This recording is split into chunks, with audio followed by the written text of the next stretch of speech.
Hi guys, this is a quick video on how to shade a nose. So we are working from this smaller picture onto a larger sheet of paper. We are not going for a 1:1 ratio or 1:2 ratio. This time we are going to learn how to create different ratio using the angles that we can measure. Now the size changes, but the angle never changes. So we are going to use that principles to create a different ratio scale drawing. So first thing first, diagonal line. Go ahead and draw a diagonal line. And I'm going to go ahead and do that with a marker here.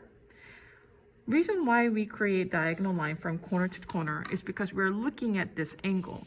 So what I'm going to do, I'm going to go ahead and put my ruler and I'm just going to slide it over in parallel line. And you can see I'm able to create a diagonal line. And that's going to give me pretty good starting and end point. So I'm going to go ahead and create a horizontal line from here to there. And I can create another horizontal line.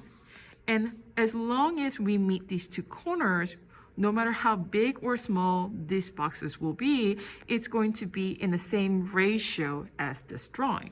So I'm going to go ahead and draw a box here.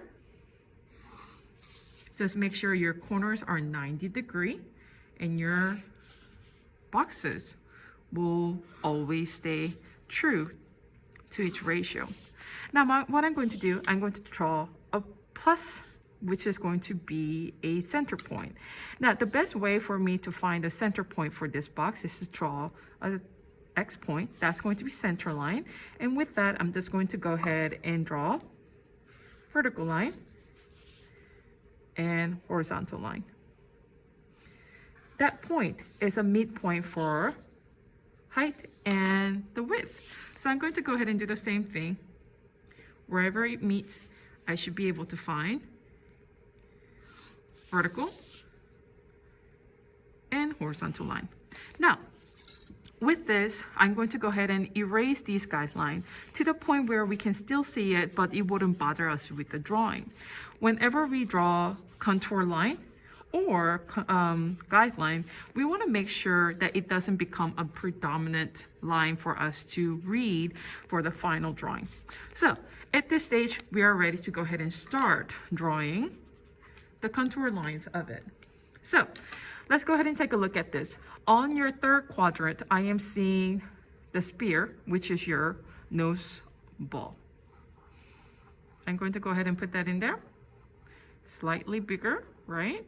And with this, I'm going to measure the angles for the nostril wing.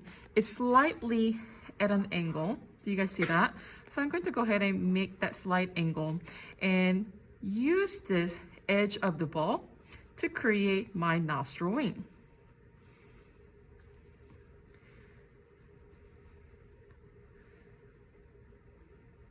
Give it a little hook. Now, at this time, I'm going to go ahead and connect each nostril wing's nose here. And this is the septum that goes in here that matches, that actually connects to your skull. So I'm going to open this up and I'm going to hook it around that point. This is the septum that connects to your skull. I'm going to go ahead and draw a nostril wing.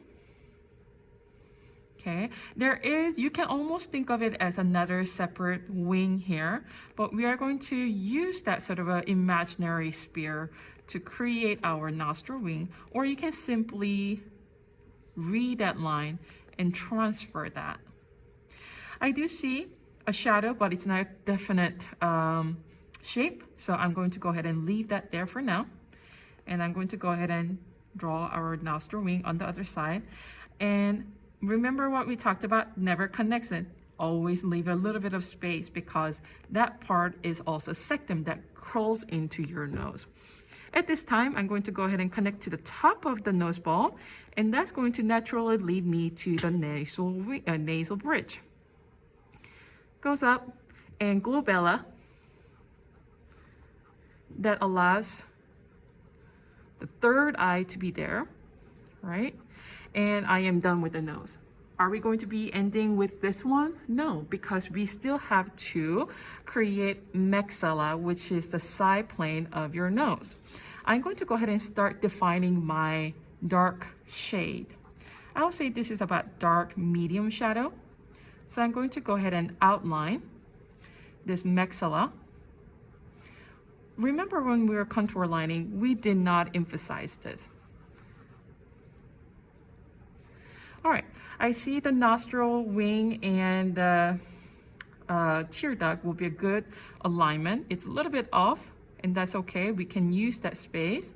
And your glabella starting point is a very good starting point for your eye.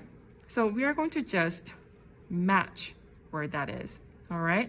And that's going to give me a pretty good idea with the double eye lines here and all this. Because of the eye socket, we are seeing the shadow, the cast of a shadow here. Now, with that being said, I'm going to go ahead and also line up your tear duct. And we don't really need to complete it. If you want to, that's great. I'm going to add in the shadow. Pretty much right now, I'm concentrating on the dark values of the nose. Remember, all these guidelines needs to be very lightly done.